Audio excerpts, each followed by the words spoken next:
할렐루야. 오늘은 사도행전 1장 1절에서 5절까지 말씀으로 주님의 관심은 어디에? 라는 제목으로 말씀을 나누도록 하겠습니다. 하나님께서 아기 예수님을 이 땅에 보내실 때의 목적이 무엇일까 하고 여러분 생각해 본 적이 있으시죠? 예수님이 이 땅에 오실 때의 목적이 무엇이었을까요? 그것에 대한 답은 예수님의 이름의 뜻을 생각해 보면 알 수가 있을 겁니다. 마태복음 1장 21절 같이 한번 찾아보겠습니다. 같이 읽겠습니다. 시작. 아들을 낳으리니 이름을 예수라 하라. 이는 그가 자기 백성을 그들의 죄에서 구원할 자이심이라 하니라. 예수님의 이름의 뜻이 무엇이라고 하고 있습니까? 자기의 백성을 그들의 죄에서 구원할 자이심이라. 저 죄 문제를 해결하여 사망에서 인류를 구원하게 하고자 하는 목적을 가지고 계셨음을 알 수가 있습니다. 그러니 예수님이 이 땅에 오신 이유는 바로 죄에 빠진 인간의 문제를 해결하기 위한 것이었다라는 거죠. 그래서 이 땅에 오셔서 예수님은 무엇을 하셨습니까? 인간의 죄를 해결해 주고자 십자가에서 대신 못 박혀 돌아가신 것입니다. 로마서 6장 23절은 우리의 죄에 대해서 이렇게 말씀하고 있는데, 죄의 삭선 사망이요. 죄의 삭선 사망이요. 죄의 문제를 해결하기 위해서 무엇이 필요하다는 것입니까? 죽음이라는 값을 치루어야 한다라는 겁니다. 예수님의 죽으심에 대해서 히브리서 9장 22절은 이렇게 말씀하고 있습니다. 율법을 따라 그의 모든 물건이 피로서 정결하게 되나니 피 흘림이 없은즉 사함이 없느니라. 모든 물건이 피로서 정결하게 된다고 하고 있죠. 그래서 피 흘림이 없은즉 사함이 없다라고 하고 있는 거예요. 그러면 누가 피 흘려주면서 죄 사함을 얻게 해 주십니까? 히브리서 7장 27절 시작. 그는 저 대제사장들이 먼저 자기 죄를 위하고 다음에 백성의 죄를 위하여 날마다 제사 드리는 것과 같이 할 필요가 없으니 이는 그가 단번에 자기를 드려 이루셨음이라. 그가 단번에 자기를 드려 이루셨음이라. 여기서 그는 누구를 말하는 것일까요? 예수님을 말씀하는 거죠. 에베소서 1장 7절을 봅니다. 시작. 우리는 그리스도 안에서 그의 은혜의 풍성함을 따라 그의 피로 말미암아 속량 곧 죄 사함을 받았느니라. 그의 피로 말미암아 죄 사함을 받았다라고 하고 있습니다. 그러니 예수님이 이 땅에 오신 목적은 바로 저와 여러분의 죄를 사해 주기 위한 것이었다라는 거죠. 그러므로 주님의 관심은 어디에 있습니까? 주님의 관심은 바로 우리 영혼 자체에 있다라는 거예요. 우리를 통해서 뭔가 다른 어떤 혜택을 얻고자 하는 것이 아니다라는 겁니다. 우리가 주님의 나라를 위해, 교회를 위해, 이웃을 위해 실천하는 어떤 수고에 하나님께서 먼저 관심을 가지고 계신 것이 아니라 주님의 관심은 어디에 있다라고요? 우리의 영혼 자체에 있다라는 겁니다.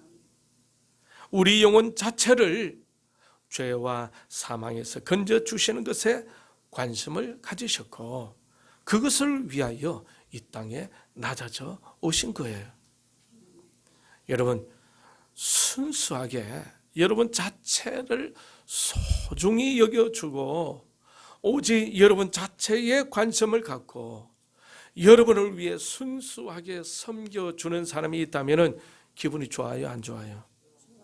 예, 그런 사람을 만나면 평생 잊지 못할 겁니다. 그런데 이 땅에서는 그런 사람을 만나기가 쉬울까요? 안 쉬울까요? 쉽지 않겠죠. 그런데 우리 주님은 여러분의 영혼에만 관심을 갖고 있다라는 겁니다. 오직 여러분의 영혼이 잘 되는 것에 관심을 두고 계신다라는 겁니다. 그래서 빌립보서 2장 6절 이후에 보면은 그는 근본 하나님의 본체시나 하나님과 동등됨을 취할 것으로 여기지 아니하시고 오히려 자기를 비워 종의 형체를 가지사 사람들과 같이 되셨고 사람의 모양으로 나타나서 자기를 낮추시고 죽기까지 복종하셨으니 곧 십자가에 죽으심이라. 이처럼 우리 주님은 하나님의 본체이신 분이셨죠. 하나님과 동등되신 분이셨어요. 그런데 자기를 비워서 사람들과 같이 되시고 십자가에서 죽기까지 복종하셨는데 왜 그렇게 하셨을까요? 단 한 가지 이유, 저와 여러분의 영혼을 죄와 사망에서 건져주기 위해서입니다. 이것을 요한복음 3장 16절을 이렇게 표현하고 있죠. 하나님이 세상을 이처럼 사랑하사 독생자를 주셨으니 이는 그를 믿는 자마다 멸망치 않고 영생을 얻게 하려 하심이라.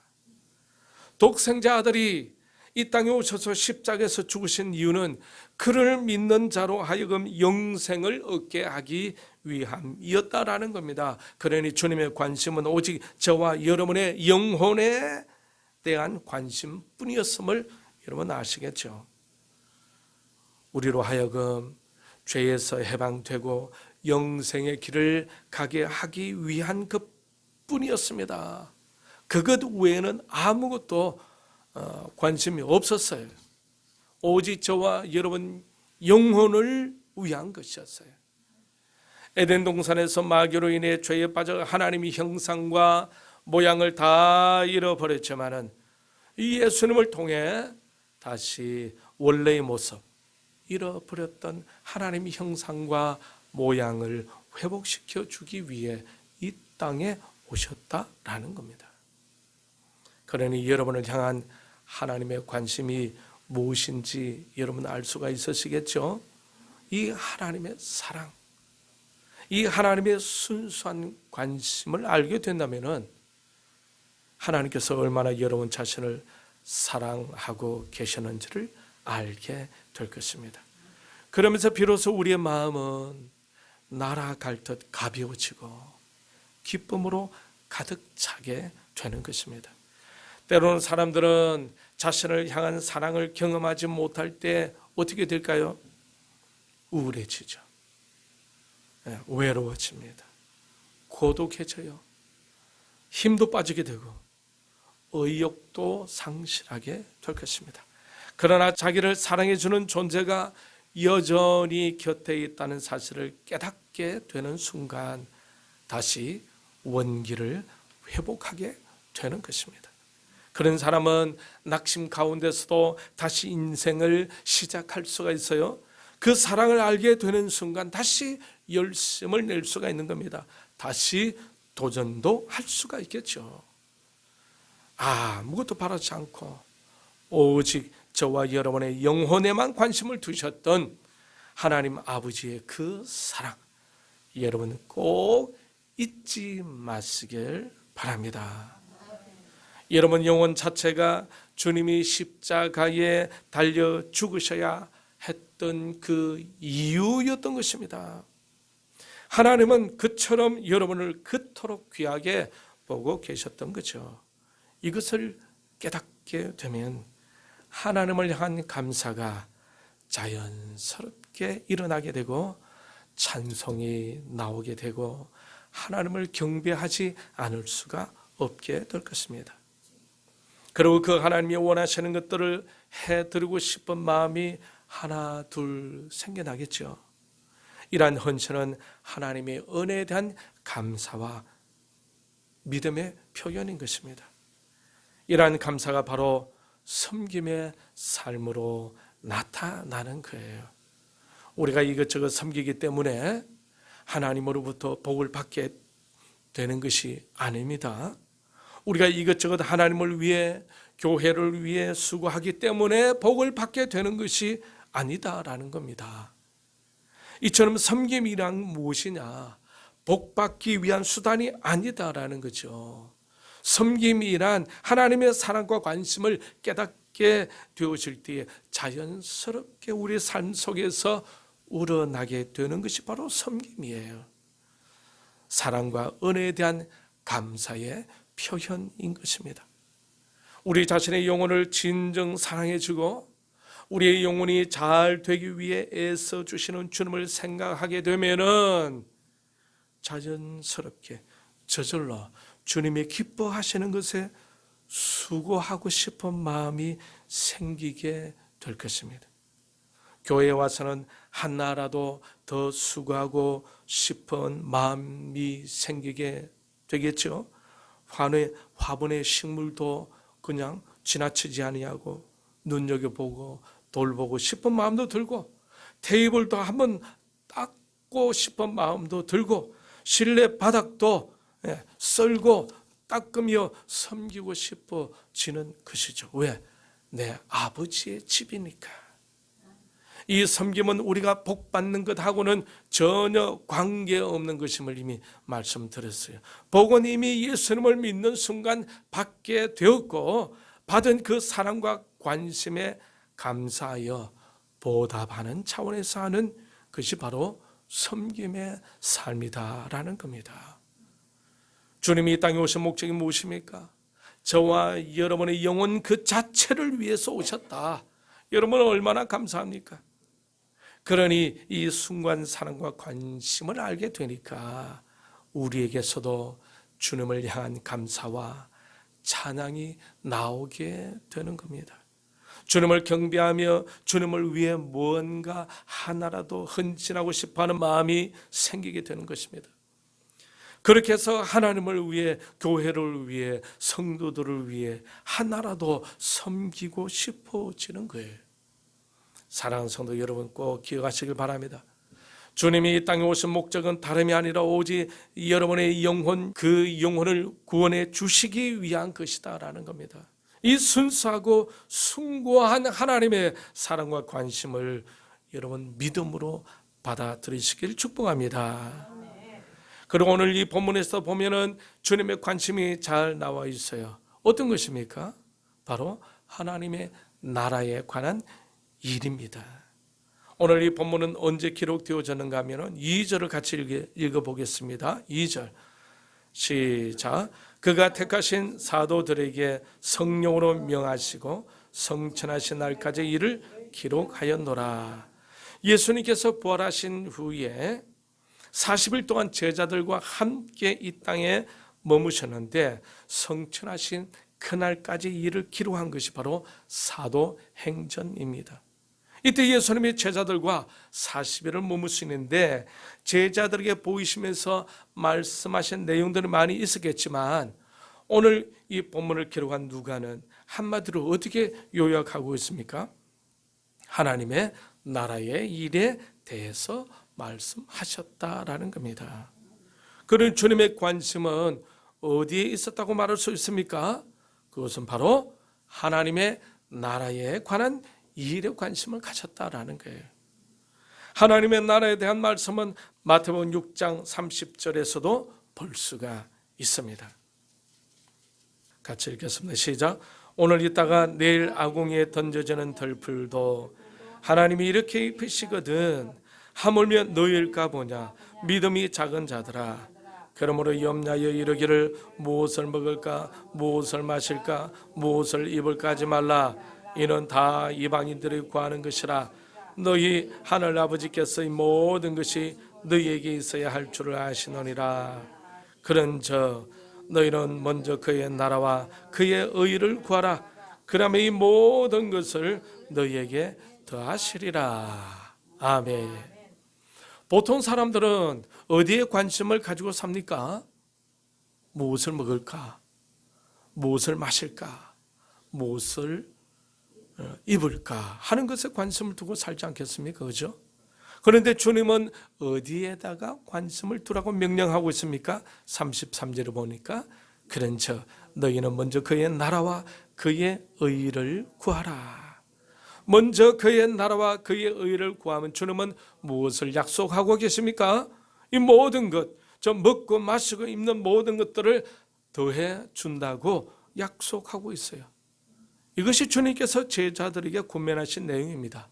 어디에다가 관심을 두어야 할지를 말씀하고 있는 거예요. 어느 곳에 관심을 가져야 한다고요? 하나님의 나라와 의에 관심을 가져야 한다. 여기서 하나님의 나라라는 것은 무엇을 말하는 겁니까? 하나님께서 통치하시는 곳은 다 하나님의 나라이죠. 여러분, 마귀가 통치하게 되면 어떤 나라가 될까요? 마귀가 통치하게 되면 마귀의 나라가 됩니다. 네. 여러분, 이렇게 마귀가 통치하면 좋아요, 안 좋아요? 안 좋죠. 그래서 사도 바울은 에베소서 4장 27절에서 마귀에게 틈을 주지 말라고 명령하고 있는 것입니다. 마귀가 지배하는 곳에는 어떤 현상이 일어나게 됩니까? 마태복음 8장 28절 이후에 보면은 무덤 사이에 있던 귀신 들린 두 사람 이야기가 나오는데 그들은 어떤 모습을 하고 있었습니까? 몹시 사나웠다 하고 있죠. 그래서 아무도 그 길을 지나가지 못하게 했다라고 하고 있어요.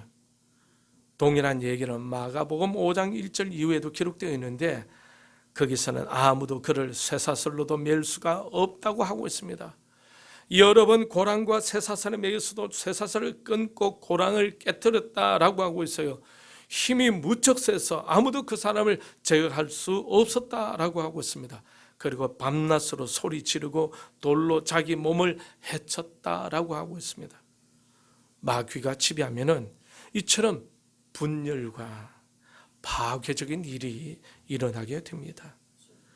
그런데 하나님께서 지배하시면 어떻게 될까요?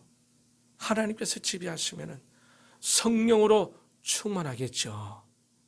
성령으로 충만하면 성령의 열매가 맺어지지 않겠습니까? 여러분, 성령의 열매는 어떤 것입니까?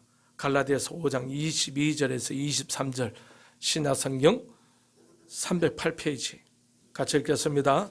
오직 성령의 열매는 사랑과 희락과 화평과 오래 참음과 자비와 양선과 충성과 온유와 절제니 이 같은 것을 금지할 법이 없느니라. 하나님이 지배하시는 곳은 이처럼 성령의 열매가 맺어지게 되고 은혜와 평강이 흐르게 되는 것입니다. 이것은 바로 하나님의 나라의 모습입니다. 로마서 14장 17절은 하나님 나라에 대해서 이렇게 말씀하고 있어요. 하나님의 나라는 먹는 것과 마시는 것이 아니요 오직 성령 안에 있는 의와 평강과 희락이라. 이처럼 하나님 나라에는 의와 평강과 희락이 흐른다라는 거죠. 좋은 에너지가 넘치는 거죠. 그러니 찬송도 힘있고 기도도 힘있고 아멘 소리도 힘있고 할렐루야라고 외치는 것도 힘있고 그러니 능력이 나타나지 않겠습니까? 고린도전서 4장 20절에 보면은 하나님의 나라는 말에 있지 않고 오직 능력에 있음이라. 이처럼 하나님의 나라에는 능력이 나타나는 것입니다. 할렐루야. 우리 박순희 권사님은 몸이 좀 아프면 제가 기도하면 금방금방 나아버려요. 희한하죠. 희한해. 몸이 무거워도 기도하고 다음에는 어떻습니까? 몸이 가벼워져 버려요. 참 희한하죠. 그죠? 하나님께서 이렇게 능력으로 역사하시는 겁니다. 이러한 하나님 나라가 임하기를 주님께서 관심을 가지고 계셨다라는 거예요. 주님의 관심은 바로 우리의 관심이 되어야 하지 않겠습니까? 주님의 소원은 우리의 소원이 되어야 하고 주님의 기도 제목은 우리의 기도 제목이 되어야 하겠죠. 이처럼 주님은 성천하시기 전까지 제자들에게 관심 갖고 말씀을 나눈 것이 바로 하나님의 나라에 관한 일이었다라는 겁니다. 지금도 우리를 향한 주님의 관심은 어디에 있을 것 같습니까? 어디에 있을 것 같아요? 하나님의 나라에 있겠죠. 주님의 제자들에게 하나님 나라의 일에 대하여 말씀을 하신 것은 제자들도 하나님은 나라의 일에 관심 가져라는 뜻이 아니겠습니까? 오늘날 저와 여러분에게도 주님은 하나님의 나라의 일에 관심을 가지고 그 하나님의 나라와 교회가 견고하게 확장되어져 갈 수 있도록 기도하고 애쓰기를 간절히 원하고 계실 겁니다. 이제 2023년도도 마지막 주일이 되었습니다. 이에 마지막 주일을 하나님의 나라를 위해 기도할 수 있기를 바랍니다. 할렐루야. 하나님의 통치하심이 우리 가정과 우리 교회에서 시작하여 울산과 대한민국 그리고 세계까지 뻗어나갈 수 있도록 같이 기도합시다. 주님의 그 순수하고 순간 사랑을 받은 자들로서 주님의 나라를 위해, 주님의 교회를 위해, 주님의 백성들을 위해 작은 것 하나라도 수고하고 섬기면서 같이 하나님 나라가 건강하게 확장되어져 가는 일에 조금이라도 힘을 쓸 수 있기를 축원합니다. 그리고 2024년도에는 성령의 능력으로 우리 교회와 하나님 나라가 더욱 견고해지고 저와 여러분의 수고와 섬김과 기도로 우리 교회와 하나님 나라가 더욱 확장되어져 갈 수 있기를 주님의 이름으로 축원합니다. 이 시간 우리는 말씀을 생각하고